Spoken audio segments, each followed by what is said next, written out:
السلام علیکم عزیز طلباء، امید ہے کہ آپ سب لوگ خیر و عافیت سے ہوں گے۔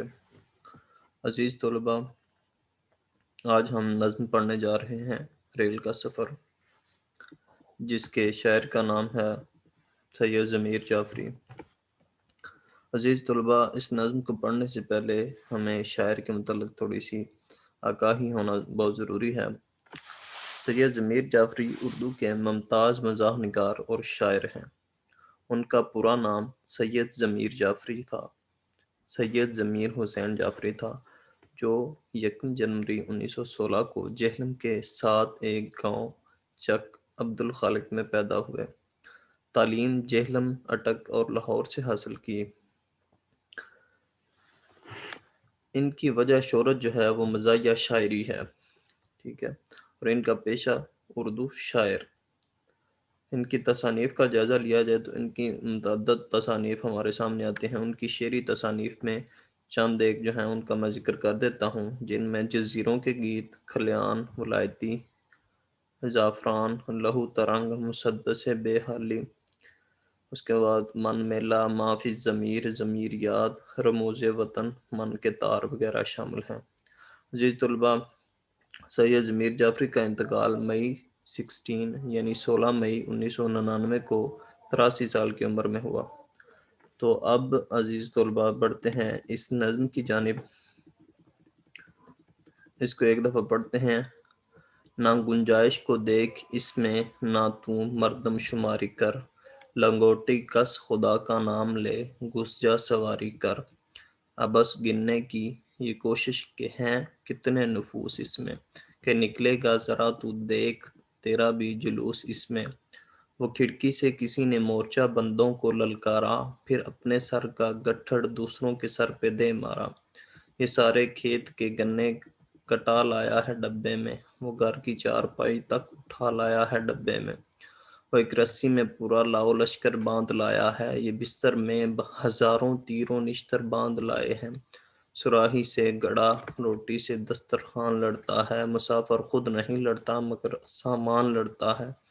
وہ حضرت جو عوام الناس میں گھل مل کے بیٹھے ہیں، رضائی میں وہ یوں بیٹھے ہیں گویا سل کے بیٹھے ہیں۔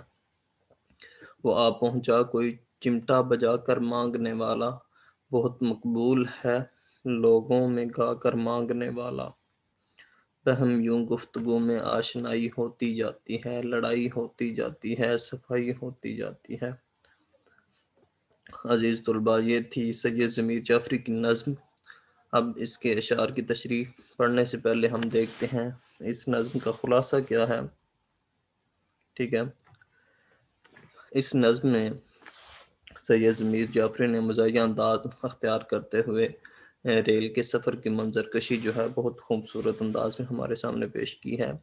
وہ بتاتے ہیں کہ ریل کی سواری کرتے وقت رش یا گنجائش کی طرف توجہ نہیں دینی چاہیے، بلکہ جہاں جگہ ملے گھس جانا چاہیے۔ مسافر گھروں کا سارا سامان اور کسان گنوں کے گٹھے تک ڈبوں میں لے آتے ہیں۔ مسافروں کا لایا ہوا گھر کا سامان ایک دوسرے سے ٹکرانے لگتا ہے۔ مزید یہ کہ گداگر گانا گاتے اور چمٹا بجاتے ہوئے ڈبوں میں آ دمکتے ہیں۔ مسافر ہجوم میں ایک دوسرے سے آشنا ہونے کے ساتھ ساتھ لڑائی اور تکرار بھی کرتے جاتے ہیں۔ یعنی جو ریل کا سفر ہے اس میں بہت سارے واقعات پیش آتے ہیں۔ کوئی اپنا گھر کا سارا سامان لے کر آ جاتا ہے، تو کچھ لوگ یہ زیادہ ہجوم یا رش دیکھ کر اس میں سوار ہونے کی کوشش نہیں کرتے۔ شاعر کہتا ہے جو اس ہجوم یا رش کو دیکھ کر گننا شروع کر دیتے ہیں وہ پھر پیچھے رہ جاتے ہیں اور اپنا سفر ہے وہ جاری نہیں رکھ سکتے۔ تو عزیز طلباء، ریل کا سفر جو ہے اس کا پہلا شعر پڑھتے ہیں اور اس کی تشریح کرتے ہیں۔ نہ گنجائش کو دیکھ اس میں، نہ تم مردم شماری کر، لنگوٹی کس خدا کا نام لے، گھس جا سواری کر۔ گنجائش ہوتی ہے جگہ، نہ گنجائش کو دیکھ اس میں، نہ تم مردم شماری کر، مردم شماری کرنا گننا۔ لنگوٹی کس خدا تیار ہو جا، خدا کا نام لے گھس جا یعنی داخل ہو جا۔ سید ضمیر جعفری نے مزاحیہ انداز میں اس پہلے شعر میں ریل کے سفر کی منظر کشی ہمارے سامنے پیش کی ہے کہ جس شخص نے ریل کا سفر کرنا ہوتا ہے وہ یہ نہ دیکھے کہ کتنا ہجوم ہے، بلکہ اللہ کا نام لے کر داخل ہو جائے، پھر آہستہ آہستہ جگہ بھی بن جاتی ہے۔ شاعر کہتا ہے کہ اس میں بہت زیادہ رش ہوتا ہے، جو لوگ انتظار میں لگے رہتے ہیں کہ اگر جگہ بنے گی تو پھر ہم داخل ہوں گے، تو بہت سارے لوگ اسی وجہ سے رہ جاتے ہیں۔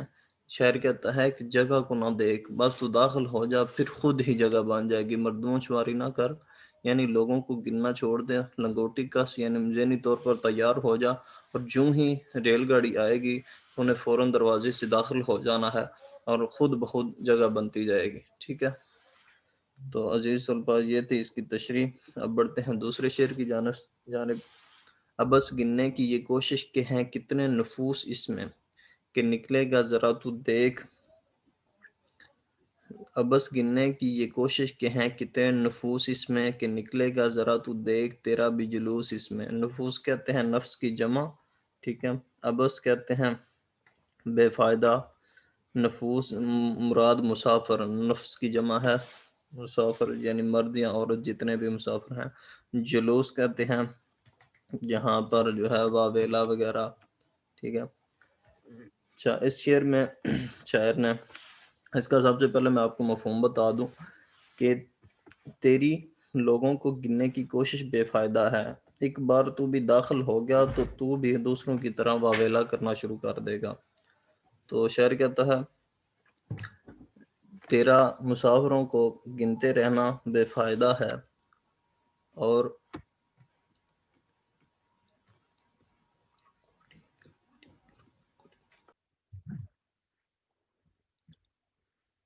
عزیز طلبہ،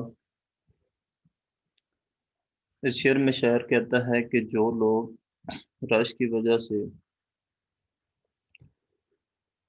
وجہ سے اس میں داخل ہونے سے گریز کرتے ہیں، وہ کہتا ہے کہ اس کی جو ہے افراد گننے کی، مسافر گننے کی جو کوشش ہے وہ بے فائدہ ہوتی ہے۔ جب وہ اس رش میں ہجوم میں داخل ہو جاتا ہے تو اس کو یہ ذرا بھی محسوس نہیں ہوتا کہ یہ واویلا کون کر رہا ہے، وہ خود اس واویلا یا شور شرابے کا حصہ بن جاتا ہے، اور لوگ جو ہے آپس میں لڑنا جھگڑنا شروع کر دیتے ہیں۔